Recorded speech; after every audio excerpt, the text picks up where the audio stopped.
오늘 소개해드릴 책을 바로 말씀드려 보도록 할게요. 바로 이 책입니다. 새로운 내가 되는 49일 아침에 쓰는 미래일기라는 도서인데요. 협찬을 받은 도서지만 개인적으로 제가 만약에 이 책을 먼저 알게 됐다면 정말 아까워하지 않고 내 돈으로 사고 싶은 그런 도서인 것 같아요. 이 도서에는 저자가 소개하는 그 일기에 대한 팁이 있어요. 미래일기를 어떻게 쓰면 좋은지, 그 활용법을 여러분들이 이 도서를 읽고 활용해서 미래일기를 작성하도록 하는 건데요. 근데 이 일기가 방금 말씀드린 것처럼 미래일기이기 때문에 그날 일어났던 일을 나중에 밤에 적는 게 아니라 아침에 나가기 전에, 외출하기 전에 이런 일들이 있었으면 좋겠다라는 그런 나의 희망이나 이런 꿈꾸는 것들 있잖아요. 이미지하는 것들을 미리 적어놓고 그날 하루를 또 보내고 돌아오는 거예요. 우리가 하고 있는 문워크는 한 달에 2번 정도 소원문을 작성하고 일상생활에서는 감사의 마음으로 보내면서 내가 원하는 것을 성취해 나가는 작업이잖아요. 그리고 이 미래일기는 방금 말씀드린 것처럼 내가 하고 싶은 일들, 내가 일어났으면 하는 일들을 과거 시제로 작성해서 이미 이룬 것처럼 매일매일 일을 작성하는 거예요. 끌어당기는 자석이 된 것처럼. 그리고 마치 소원을 이루어주는 지니에게 내 소원을 작성하는 것처럼 매일매일 이런 작업을 하면 정말 하루하루 되게 설레고 긍정적으로 보낼 수 있을 것 같아요. 저자는 2분이시더라고요.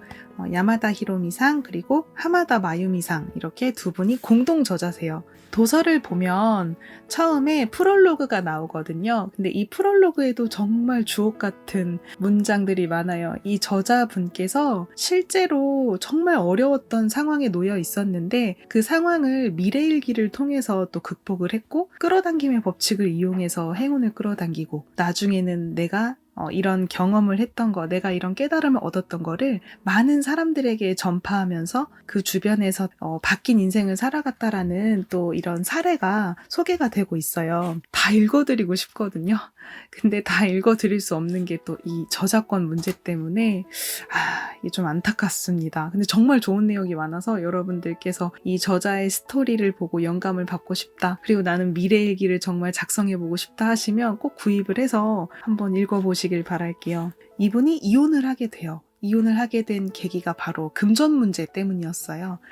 남편이 되게 의리를 중시하는 성격의 소유자인데 매장 인테리어랑 시공일을 담당하는 분이셨다고 해요. 이제 이런 공사 의뢰를 맡잖아요. 인테리어 공사 의뢰를 맡는데 이상하게 어느 날 이렇게 반찬 가게, 제과점, 참치 전문점 연달아서 여러 가게에서 의뢰가 들어온 거예요. 뭔가 이렇게 연달아서 공사 의뢰가 들어오는 경우도 거의 없고 그리고 공사 의뢰를 해왔던 그런 가게 사장님들 얘기를 들어보면 왠지 진짜로 인테리어 공사에 마음이 있는 것 같아 보이지 않고 뭔가 수상하다라는 생각이 들었나 봐요. 이 저자가 이 남편의 아내분이잖아요. 그래서 그 남편에게 이 공사를 맡지 않는 게 좋을 것 같다라고 말을 했는데 의리파인 이 전 남편은 반드시 이 공사를 맡고 싶다라고 해요. 그래서 공사를 맡게 됐고 알고 보니까 이게 그때 당시에 유행하던 사기였어요. 사기. 공사 의뢰를 해놓고 실제로는 이렇게 대금을 주지 않고 잠적해버리는 이런 하나의 사기의 종류였던 거죠. 그래서 이 돈 문제 때문에 남편과 이 아내인 저자분이 이혼을 하게 돼요. 이 어려운 상황 속에 처한 아내분은 친정으로 돌아가게 되었고 그리고 이 친정으로 돌아가서 아들과 함께 잠시 살면서 창업 준비를 하기로 결심을 하게 돼요. 근데 이제 집에서도 아이랑 같이 이렇게 친정에서만 지내고 있는 게 좋아 보이지 않으니까 집을 나가달라라는 얘기를 해요. 한창 이제 창업을 해야겠다라는 생각을 했는데 다시 인생을 살아야겠다라는 생각을 했는데 계속해서 금전 문제는 해결되지 않은 상태고 남편이랑 이혼하면서 각자 명의로 받았던 대출금을 상환해야 되는 입장인데 이렇게 어려운 상황 속에 저자는 놓였었다라고 합니다. 아들에게 받은 그 노트에 정성껏 미래일기를 적어 나갔다라고 합니다. 창업을 하려고 생각을 했었다라고 했었잖아요.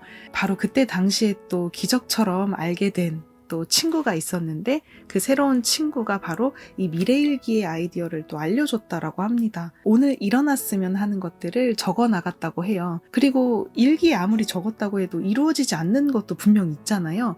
이루어지지 않는 거, 실패한 거는 공유하지 않았고 내가 소망했던 거, 이뤘던 일들, 성취했던 것들을 위주로 공유를 하면서 대화를 나눴다라고 해요.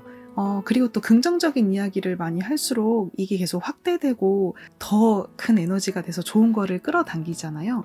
그래서 이 저자분도 이 미래일기가 주는 큰 효력을 실감하게 되었다라고 합니다. 이 저자분이 도서에서도 언급을 하는데요. 처음에 일기를 적을 때는 대단한 걸 적지 않았다고 해요. 되게 간단한 거. 전철에서 자리를 양보받았다. 아니면 오늘은 뭐 주변 사람들이 나에게 친절하게 대해줬다. 이렇게 간단한 거부터 일어나갔다라고 합니다. 행운을 크게 실감해 나가는 어느 날 이제 빚을 정말 청산하고 싶다라는 생각이 들었대요. 이분이 상환하게 되었던 빚은 총 5억 원이었다고 해요. 모두 갚아야 될 빚이었다고 해요. 아까 전 남편과 같이 졌던 그 공사 대금, 이런 빚이 포함된 금액인 것 같고요. 나중에 또 창업을 하면서 지게 된 빚이 또 포함됐던 금액인 것 같아요. 저자가 돈을 끌어당기기 위해서 적었던 임시 수입은 8,700만 원이었다고 합니다. 8,700만 원의 돈을 얻게 되었다라고 작성을 했는데 실제로 8,700만 원을 투자해주는 투자자가 나타난 거예요. 자신을 도와준, 이제 이사할 때 도와준 친구의 음식점에 갔는데 거기 옆자리에 앉았던 손님이 자신에게 투자를 해준 거예요. 금액까지 일치했으니까 저자는 놀랐다라고 합니다. 일기에도 8,700만 원이라고 적었는데 그 금액을 그대로 투자해준 사람이 나타났기 때문에 깜짝 놀랐겠죠. 그런데 여기서 이 저자분이 이걸 깨달았다고 해요. 그냥 임시 수입만 들어오면 만족한다라는 그런 마음을 갖고 있었대요. 적을 때도 그렇게 적었고 8,700만 원이 들어왔을 때 내가 행복하게 이 돈을 어떻게 활용해 나갈지 전혀 이런 부분에 대해서는 디테일하게 적지 않았다라고 합니다. 그냥 내 수중에 8,700만 원이 들어왔습니다 라고 적었다라고 해요. 투자를 받았잖아요. 근데 이 투자를 받았으면은 투자 수익을 투자자한테 줘야 되는데 생각만큼 창업이 잘 되지 않았다고 해요. 그래서 저자는 당시에 이 행운을 잘 활용하지 못했다라고 해요. 건강이 또 악화되면서 투자금을 반환해달라라는 요청을 해왔다고 해요. 그래서 8,700만 원이라는 그 거금도 결국에는 모두 다시 빚으로 돌아갔다라고 합니다. 그래서 이런 시행착오를 저자분이 겪고 나서는 미래일기를 올바르게 작성하는 것과 미래일기를 작성할 때 어떤 마음과 그리고 어떤 문장으로 적어야 되는지가 정말 중요하다라는 사실을 깨달았다고 해요. 이 도서에서는 정말로 올바르게 끌어당길 수 있는 미래일기를 쓰는 방법이 아주 디테일하게 소개되어 있어요. 그리고 이런 시행착오를 겪으면서 미래일기를 올바르게 작성하고 그리고 본인이 깨달았던 이런 경험을 많은 사람들한테 전파하고 남편하고 같이 예전에 사업을 했던 그런 인테리어 상담, 이런 디자인 상담을 했던 그런 지식을 활용해서 그리고 이런 책도 쓰고 그리고 본인이 미래일기를 통해서 개선되었던 그런 삶의 변화에 대해서도 많은 사람들한테 전파를 하면서 모든 행운이 찾아오게 되었다라고 합니다. 빚도 청산하고 앞으로 더 긍정적으로 살아야겠다라는 삶의 희망을 또 찾게 되었다고 해요. 미래일기를 쓰면서 긍정적인 사고를 꾸준히 할 수 있게 되었다고 해요.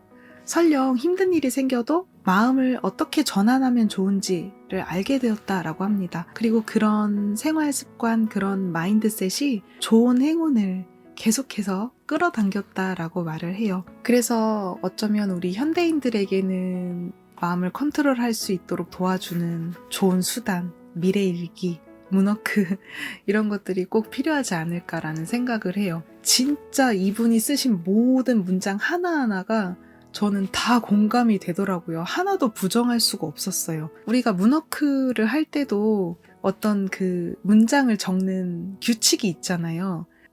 신올 때는 나는 뭐뭐 하도록 의도한다. 그리고 일의 성취를 나타내는 만월에는 나는 뭐뭐 하였습니다. 이렇게 문장에 어떠한 틀이 있는데 이렇게 작성하는 이유는 이렇게 했을 때 좀 더 원활히 끌어당길 수 있었다라는 그런 많은 경험의 데이터, 사례들이 있었기 때문인데요. 많은 점성술가들이 그렇게 이야기를 하고 있어요. 만월의 의미는 모든 게 종료되는 거니까 과거 시제랑 좀 상응을 하고 초승달은 이제 일의 시작이니까 앞으로 이렇게 하겠다라는 다지명의 문장이 일을 끌어당기기가 쉽다라고 해요. 도서에서도 미래일기에도 어떠한 규칙이 있는 것 같다라고 말을 해요. 그리고 본인의 경험과 주변의 이런 티칭을 받았던 분들의 사례를 보면 긍정적인 센텐스를 적는 게 중요하고 그리고 이미 이룬 것처럼 과거형의 문장으로 적는 게 포인트였다라고 합니다. 성취의 포인트요. 제가 이 저자의 스토리를 말씀드린 거는 프롤로그에서 소개가 되고 있고요. 일기를 적을 때 이렇게 작성해 주세요 라는 그런 팁에 대해서는 챕터 1에서 자세하게 소개가 되고 있습니다. 소원을 이루는 10가지 포인트 부분을 참고하시면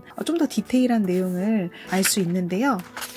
간단하게만 말씀을 드리면 반드시 아침에 적어야 된다라는 거고요. 나가기 전에, 일이 시작되기 전에 적어주셔야 되고요. 짧은 시간이라도 매일매일 규칙적으로 무언가를 하는 게 가장 중요하대요. 그래서 미래일기도 가급적이면은 몰아서 적는 게 아니라 매일매일 규칙적으로 49일 동안 꾸준히 적는 게 포인트라고 해요. 정말 피곤하고 오늘은 내키지가 않는다 이럴 때는 무리해서 적지 않아도 된다라고 소개하고 있으니까요. 그거는 나의 컨디션에 맞춰서 행동하시면 될 것 같아요. 문장을 작성할 때는 정성껏 적는 것 그리고 기쁜 감정, 이루어졌을 때 긍정적인 감정을 담아서 적는 게 포인트라고 이 책에서도 소개하고 있습니다. 문워크 때도 우리 그랬잖아요. 그냥 막 나는 뭐 이루었습니다.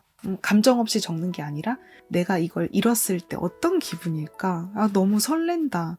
너무 행복하다. 이런 감정으로 적는 게 중요하다고 소개를 똑같이 하고 있어요. 그리고 과거형을 적는 게 포인트라고도 합니다. 문장 마지막에는 오늘 일어났던 그 일들에 대한 나의 감정을 적는 게 또 중요하다라고 말을 하고 있어요. 예를 들어서 나는 오늘 행운을 끌어당겼다. 나는 오늘 모든 사람들의 친절함을 만날 수 있었다라고 한다면 이렇게만 끝내는 게 아니라 문장 하단에 오늘 일어나는 사건 하단에 그래서 나는 너무 기쁜 감정이 들었다. 나는 오늘 행복했다. 나는 오늘 너무 기뻤다. 긍정적인 감정을 나타내는 문장을 함께 적어주시면 끌어당김의 효과가 더 커진다라고 해요. 우리도 만월 시즌에 보름달 소원을 작성할 때 끝부분에 감사합니다.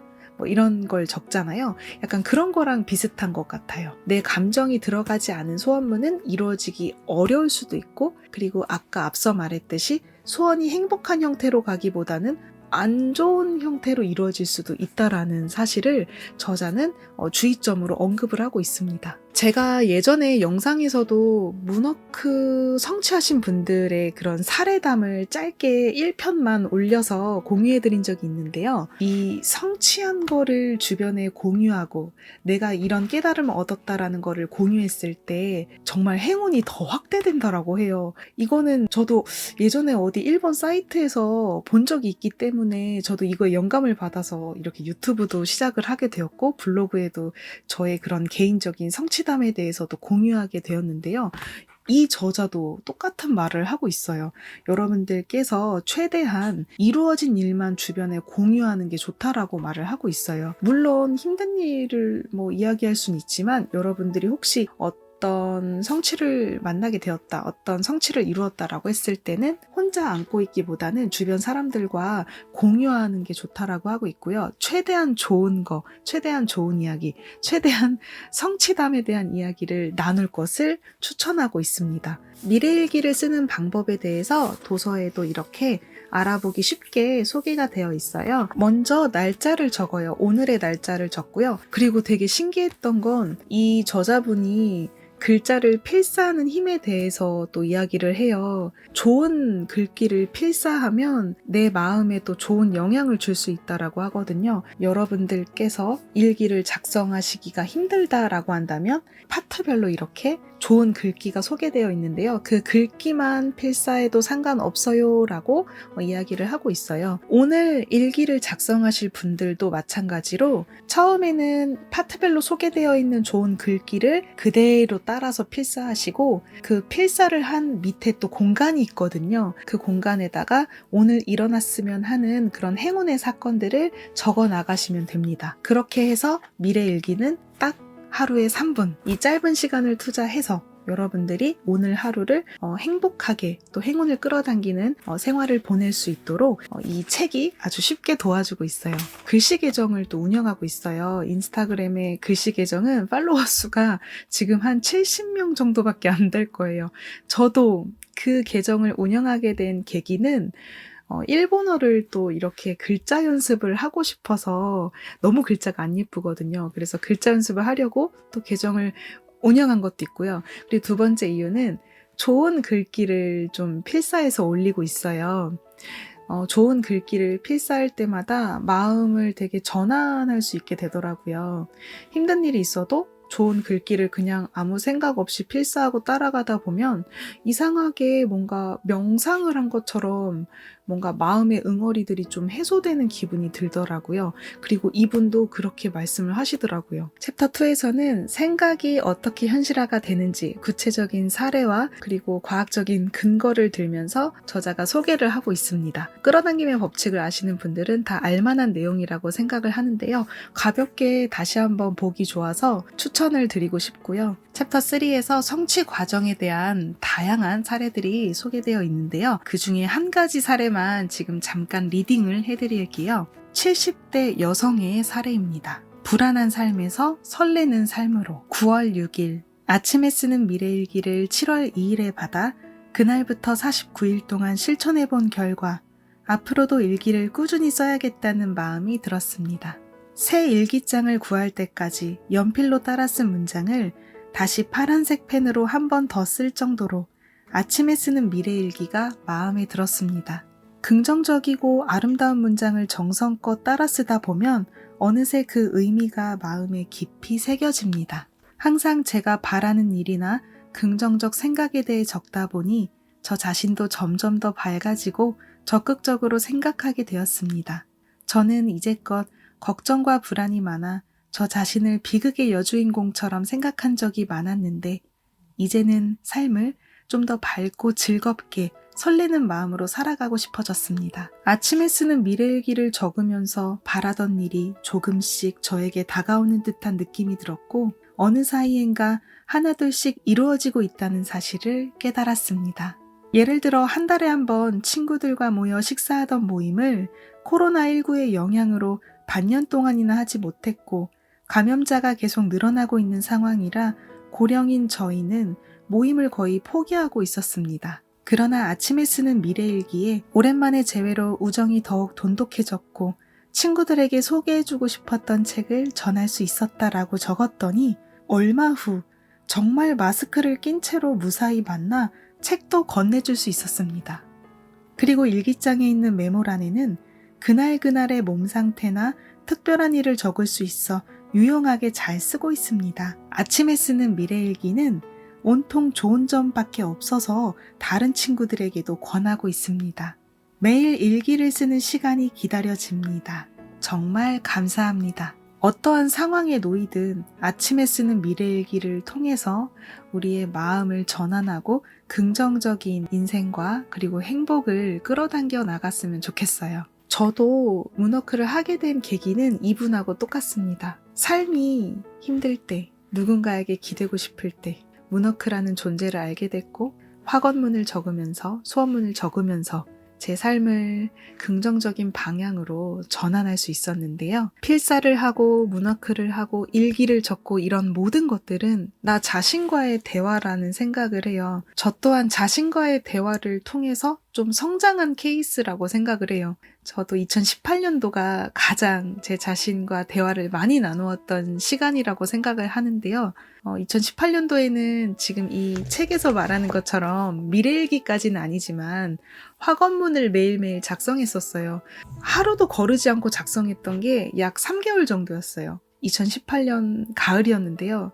연인과 헤어지고 나서 마음이 너무 힘들 때 친구들한테 다 토로할 수도 없고 가족들한테 토로할 수도 없잖아요. 매일매일 좋은 글을 필사하는 것과 그리고 끌어당기고 싶은 것들을 작성하는 것, 그리고 당시에 문워크도 하고 있었어요. 3개월간 꾸준히 제 자신과 대화를 나누었더니 바로 그 해에 그렇게 다시 한번 만나고 싶었던 옛 연인과 만날 수 있게 되었고, 감사의 마음으로 일상을 보내다 보니까 임시 수입이 들어오거나 그리고 새로운 일거리가 들어오거나 하는 경우가 비일비재하게 발생했습니다. 그땐 정말 행운이 가득했던 것 같아요. 무료 쿠폰도 빈번하게 당첨이 됐었고요. 되게 작은 금액이지만 복권도 당첨되는 경우도 있었고요. 뭔가 이런 작은 행운들을 캐치하는 연습이, 훈련이 되다 보니까 더 큰 행운을 계속해서 끌어왔던 것 같아요. 제가 여러분들과 만나게 된 것도, 그리고 유튜브를 시작하게 된 것도 어쩌면 2018년에 제 자신과 대화하는 시간을 많이 가졌기 때문일지도 몰라요. 그렇게 나 자신과 대화하는 시간을 갖다 보면 직감을 캐치하기도 되게 수월해지고, 내가 뭘 하면 좋을지, 내가 뭘 좋아하는지, 어떤 일을 할 때 내가 즐거워하는지를 다른 누구도 아닌 내 자신이 가장 먼저 빠르게 알게 돼요. 제가 유튜브를 활발하게 시작한 건 2020년 초였지만 채널을 개설한 건 2019년 가을이었어요.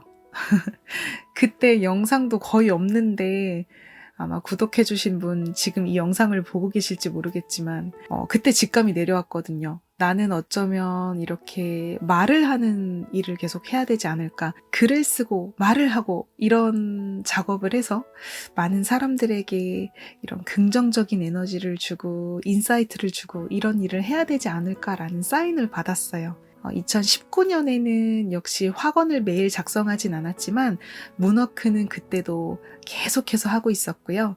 그리고 혼자 이렇게 개인적으로 필사 같은 거는 꾸준히 하고 있었어요. 마음이 불안할 때 명상을 하는 거 정도로 좀 마음의 훈련을 해왔습니다. 지금 이 저자가 소개하는 이런 미래 일기도 어떻게 보면 하나의 수단이거든요. 내 마음을 훈련하기 위한 수단이에요. 이것도 큰 도움이 될 거라고 전 확신을 합니다. 저도 이번 기회에 초심으로 돌아가서 한번 미래 일기를 작성해 보려고 합니다. 이번 영상이 여러분들께 단순히 광고 영상이 아니라 정말로 새로운 습관을 도입하는 하나의 좋은 계기가 되었으면 좋겠습니다. 럭키님들 항상 저랑 함께 해주시고 문워크도 함께 해주시고 정말 감사드리고요. 전 여러분들께 긍정적인 에너지를 줄 수 있는 정말 좋은 영상을 많이 만들 수 있도록 앞으로도 간바리마스 노력하겠습니다. 다음 시간에 또 인사드리겠습니다. 감사합니다.